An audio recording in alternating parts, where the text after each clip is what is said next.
आपन का स्टाइल क्या है मालूम।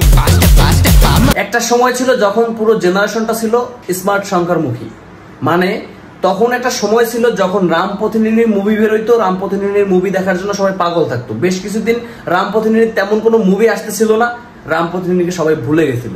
কিন্তু রাম পথিনীর একটা ব্লকবাস্টার মুভি আছে যেটার নাম হচ্ছে স্মার্ট শঙ্কর, সেইটার একেবারে দ্বিতীয় নাম্বার পার্ট চলে আসছে যার নাম হচ্ছে ডাবল স্মার্ট।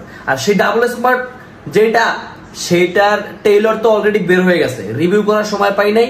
ভিডিওর মাঝখানে এখানে কিছু কিছু জিনিস দিয়ে দিব, সেটা দেখেন। Smart Shankar alias double smart দেখলেন যতটুকু, এই ডাবল স্মার্ট শঙ্করটা পুরোটাই মাথা নষ্ট একটা মুভি হইতে যাইতেছে। ভিলেনে আছে সঞ্জয় দত্ত, নায়কে আছে রাম পথিনেনি, নায়িকা আছে, মানে ক্যারেক্টারটা পুরোটাই আগে যে ডিরেক্টর ছিল সেও আছে, পুরী জগন্নাথ আছে, কোনো সমস্যা নাই।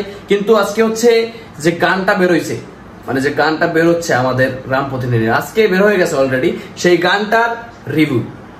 সেই গানটা হচ্ছে স্টেপ মারনিয়া। যাই হোক, দেখলেন তো স্টেপ মারনিয়া যে গানটা, সেটা তো দেখলেন আপনারা।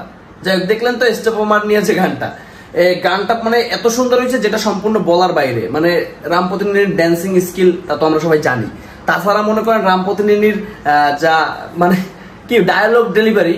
কিন্তু আমার কাছে একটা জিনিস খারাপ লাগলো যে হিন্দি ভাষায় যে রাম পথিনীর যে ভয়েস ডেলিভারিটা।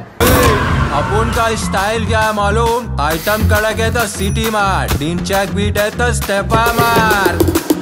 পুরোটাই বাজে লাগছে, জানি না মুভিতে কেমন হয়। যাই হোক, বেস্ট অফ লাক। আর কেমন লাগলো ভিডিওটা, ভালো লাগলে সাবস্ক্রাইব করে পাশে থাকবেন। আল্লাহ হাফেজ।